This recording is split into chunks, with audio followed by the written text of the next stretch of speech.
আসসালামু আলাইকুম। প্রিয় দর্শক, আমরা আজকে খুব গুরুত্বপূর্ণ একটি বিষয় নিয়ে আলোচনা করব। মার্কিন যুক্তরাষ্ট্রের প্রেসিডেন্ট ডোনাল্ড ট্রাম্প হুঁশিয়ারি উচ্চারণ করে বলেছেন, ইরান যদি কোনো জাহাজের উপরে নতুন করে হামলা করে তাহলে সেই জাহাজের এই ক্ষতিপূরণে এবং সেই জাহাজ মেরামতে যে খরচ হবে সেটা ইরানের জব্দকৃত টাকা থেকে খরচ করা হবে।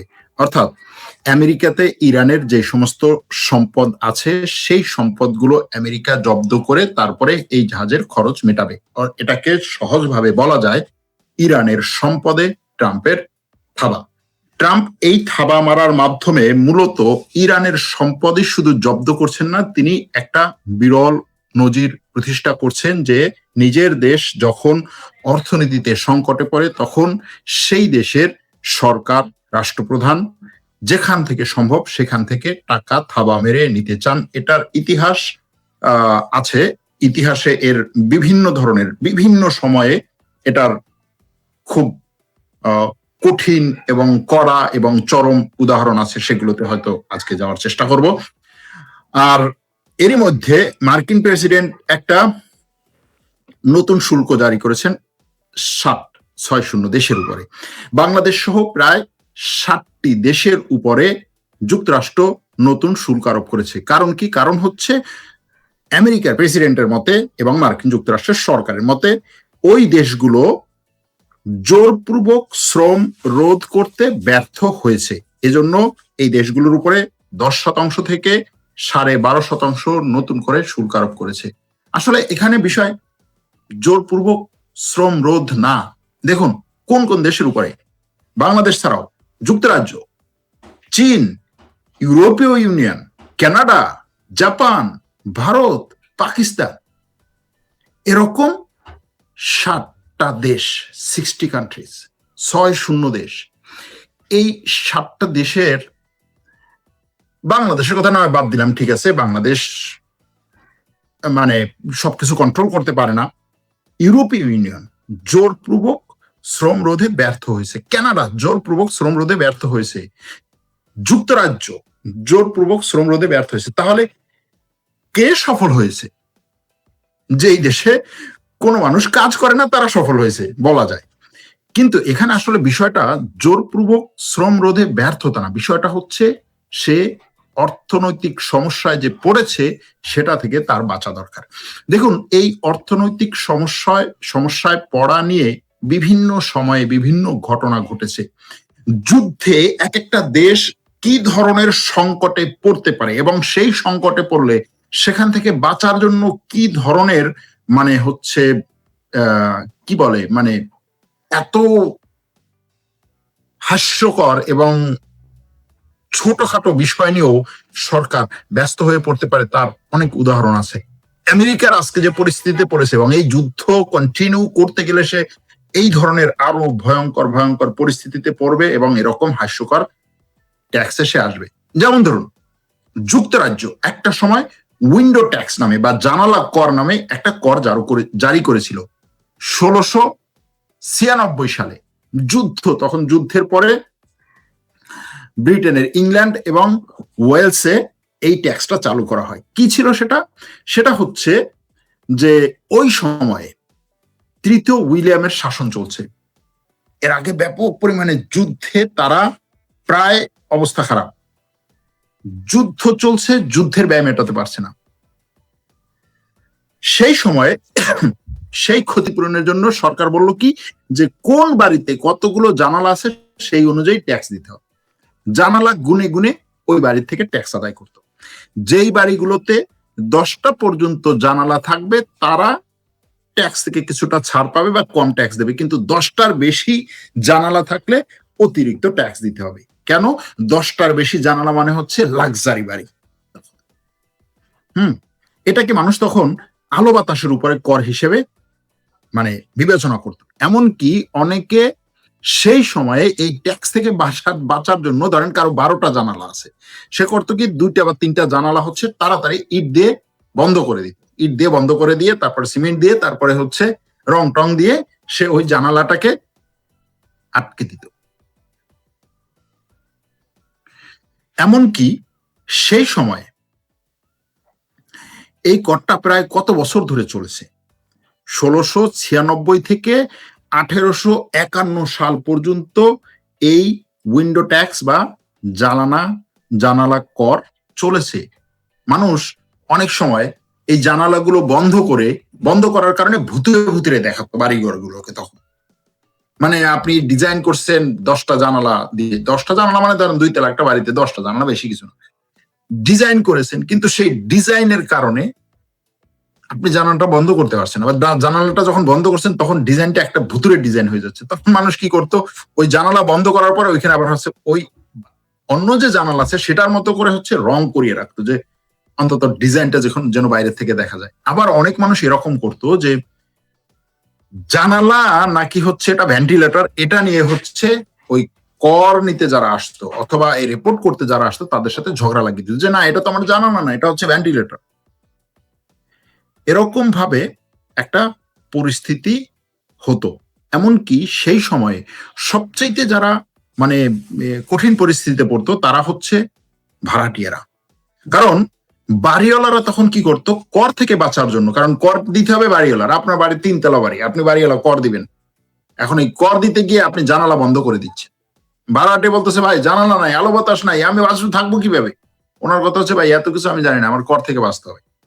তো সেই সময়ে এই বাতাসহীন বন্ধ ঘর স্যাঁতস্যাঁতে পরিবেশে বিভিন্ন ধরনের, মনে করেন টাইফাস, কলেরা, যক্ষা, এই ধরনের রোগ ছড়িয়ে পড়ে। তখন হাজার হাজার মানুষ মারাও যায়, অন্ধত্ব হয়, স্বাস্থ্যহানি হয়।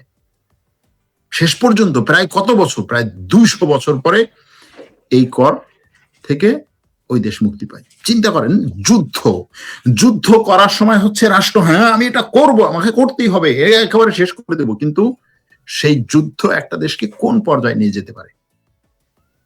জানালা কর তো বললাম, শুধু জানালা কর, প্রস্রাবের উপরে কর, যুদ্ধের কারণে। বুঝতে পারছেন? আপনি প্রস্রাব করবেন, কর দিতে হবে। পানি খাওয়ার যা খাও, আগুমুত্ত করতে পারবো না কর ছাড়া। সরকার এইরকম পরিস্থিতি, হ্যাঁ প্রাচীন রোমে এই ঘটনা ঘটেছে, অস্বাভাবিক কিছু না। প্রথম শতাব্দীতে প্রথম এটা রোমানরা নিয়ে আসে। তারপরে গৃহযুদ্ধের পরে যখন রাজকোষ শূন্য হয়ে যায় 70 খ্রিস্টাব্দে, তখন রোমান সম্রাট ছিলেন স্পাসিয়ান। তিনি করলেন কি, যে না এই কর আমার দরকার।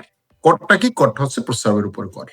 কিভাবে নেবে জিনিসটা হচ্ছে, সেই সময়ে রোমানরা, বিশেষ করে রোমান ধোপারা, তারা এই প্রস্রাব হচ্ছে মানে জমিয়ে রাখতো, মানুষের কাছে বলতো যে তুমি তোমার প্রস্রাবটা আমার কাছে দিয়ে যেত, তারপরে তারা জমিয়ে রাখতো, তারপর সেটার সাথে পানি মিশিয়ে তারপরে হচ্ছে জামা কাপড় কাচতো। এই প্রস্রাব এবং পানি মিশানো যে কি বলে, এটা একত্রে হচ্ছে মূলত অনেকদিন পর্যন্ত রাখলে সেখান থেকে হচ্ছে অ্যামোনিয়া নামক একটা ক্ষার তৈরি হয়, এবং সেটা জামা কাপড়ে দিলে খুব তাড়াতাড়ি পরিষ্কার হয়ে যায়। তো তারা এভাবে জামা কাপড় কাচতো। তখন সরকার চিন্তা করলো যে কর দেওয়ার তো আর কোনো জায়গা বাকি নেই, ওকে ঠিক আছে, তাহলে এটার উপরে কর দিতে হবে, প্রস্রাবের উপরে কর দিতে হবে। হ্যাঁ, এমনকি সেই সময়ে দাঁত পরিষ্কার করার জন্য পর্যন্ত এটা ব্যবহার করা হতো, চামড়া নরম করার জন্য এটা ব্যবহার করা হতো। যাই হোক, এই যে কর আদায় করা হতো, কি কারণে? কারণটা হচ্ছে যুদ্ধে অর্থনৈতিকভাবে ব্যাপক পরিমাণে ক্ষয়ক্ষতি হয়েছে। এখন এই যে মার্কিন প্রেসিডেন্ট বলছেন যে ইরানের উপর থেকে, ইরানের যে সমস্ত অর্থ সম্পদ আছে সেটা আমি জব্দ করবো, সে বিভিন্ন ধরনের সেখানে হচ্ছে মানে অজুহাত নিয়ে আসা সম্ভব, যে এই কারণে ওই কারণে। কিন্তু আসল কথা হচ্ছে, যখন তার মানে এটাকে হচ্ছে ভান্ডার ফাঁকা হয়ে যাবে, তখন তাকে এই করগুলো চাপিয়ে দিতে হবে, এবং সে এটাই শুরু করেছে। ইরানের উপরে জোর করে ইরানের সম্পদ নিতে হবে। সৌদি আরব, কাতার, কুয়েত, বাহরাইন, সংযুক্ত আরব আমিরাত, এদের কাছ থেকে অতিরিক্ত সম্পদ নিতে হবে। এদের উপরে কর, আসলে এটা তো কর, জিজিয়া, যে আমি তোমাকে হচ্ছে সৈন্য দেবো, তোমাকে নিরাপত্তা দেবো, তোমার জায়গা জমি থাকবে, তুমি তেল উত্তোলন করবা, তোমার উপরে আমি হচ্ছে কর বসালাম, তুমি আমাকে টাকা দিবে। কত টাকা দিবে? বছরে বেশি না, 4 বছরে 1 ট্রিলিয়ন, 2 ট্রিলিয়ন, 3 ট্রিলিয়ন। চিন্তা করতে পারেন। এখন মার্কিন যুক্তরাষ্ট্র আর কি করেছে? কানাডার উপরে কর বসিয়েছে, আরো বসাবে। এখন তো সবে মাত্র হচ্ছে বাইরের জনগণের উপরে বসাছে, ভোট দরকার, এটা দরকার, বাইরের দেশগুলোর উপরে। একটা সময় পরে জনগণের উপরে কর আরো বেশি বসাতে বাধ্য হবে। একটা সময় হয়তো দেখা যাবে যে এই জানালার উপরে কর, জানালার উপরে হয়তো হবে না, এখন যেটা হচ্ছে যে গাড়ির উপরে কর, যার গাড়ির হচ্ছে যত ভালো, যত লাক্সারি গাড়ি সেটার উপরে কর, তারপরে হচ্ছে আপনি যত লাক্সারি প্রোডাক্ট ব্যবহার করবেন সেটার উপরে কর। এখন কর সরাসরি আপনার কাছ থেকে নেয় না, কোম্পানির কাছ থেকে নিচ্ছে। হ্যাঁ, এটা নিচ্ছে এবং এটা আরো বাড়বে। তো যাই হোক, করে আমরা থাকবো না, আমরা মূলত যাব হচ্ছে এই মার্কিন ইসরায়েলি যুদ্ধে, এই মার্কিন ইরান যুদ্ধে। মার্কিন ইরান যুদ্ধে গত রাতে কি ঘটেছে, কিভাবে ঘটেছে। মার্কিন যুক্তরাষ্ট্র গতকাল ইরানের একাধিক শহরে হামলা করেছে এবং সেই শহরগুলোতে বিস্ফোরণ হয়েছে। সেন্টকম বলেছে তারা ইরানের সামরিক কমান্ড কেন্দ্র, ড্রোন মজুদ কেন্দ্র, যোগাযোগ নেটওয়ার্ক, উপকূলীয় নজরদারি কেন্দ্র এবং সামুদ্রিক সক্ষমতাকে টার্গেট করে হামলা করেছে। কবে? আজকে শুক্রবারে। এবং ইরানের গণমাধ্যমও বলছে যে এই সমস্ত হামলায় বিভিন্ন জায়গায় বিস্ফোরণ হয়েছে। রাষ্ট্রীয় সম্প্রচার মাধ্যম IRIB জানিয়েছে যে খোন্দাব, খোররামবাদ, কোনারাক এবং জাস্ক, এই যে শহরগুলো, এগুলোতে বিস্ফোরণের খবর পাওয়া গেছে। এর বাইরেও ইরানের আধা সরকারি ফার্স নিউজ এজেন্সি বলছে দেশটির পশ্চিমাঞ্চলীয় লোরেস্তান প্রদেশের ডেপুটি গভর্নর তার বরাত দিয়ে বলছে এই লোরেস্তান প্রদেশে এবং লোরেস্তান প্রদেশের খোরামবাদে ভোরবেলায় ড্রোন হামলায় কমপক্ষে 2 জন আহত হয়েছে। দেশটির মেহের সংবাদ সংস্থা বলছে যে মার্কিন ক্ষেপণাস্ত্র হামলায় খুজেস্তান প্রদেশের আন্দিমেশ এবং ওমিদিয়া শহরে ব্যাপক পরিমাণে ক্ষয়ক্ষতি হয়েছে, তবে এতে কোনো হতাহতের ঘটনা ঘটে নাই।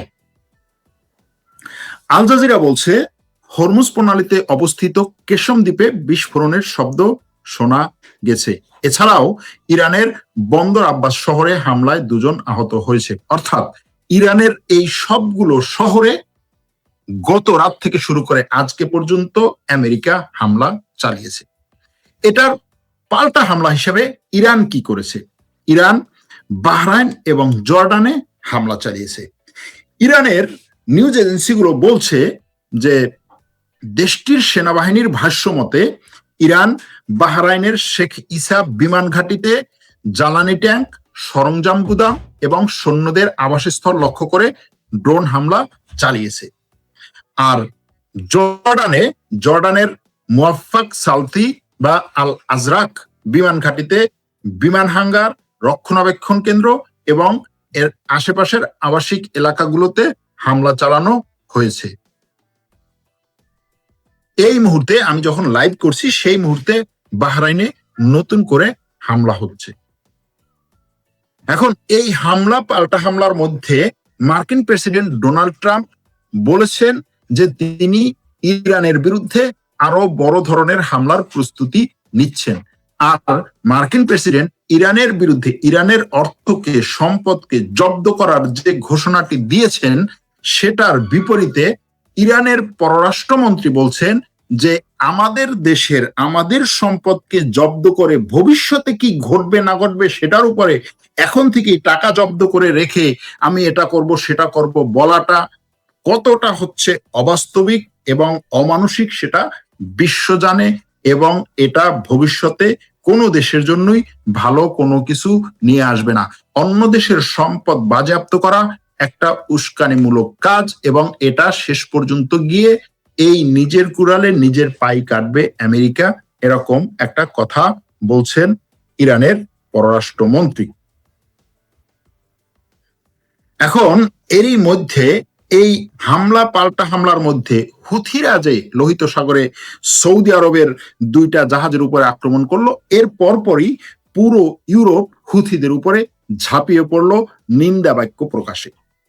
ইউরোপের কথা হচ্ছে হুথিরা এই সৌদি আরবের উপরে আক্রমণ করার মাধ্যমে বাব আল মান্দেব এবং লোহিত সাগরে নরমাল যে জাহাজের যোগাযোগ এবং যাতায়াত সেটাকে ব্যাহত করছে।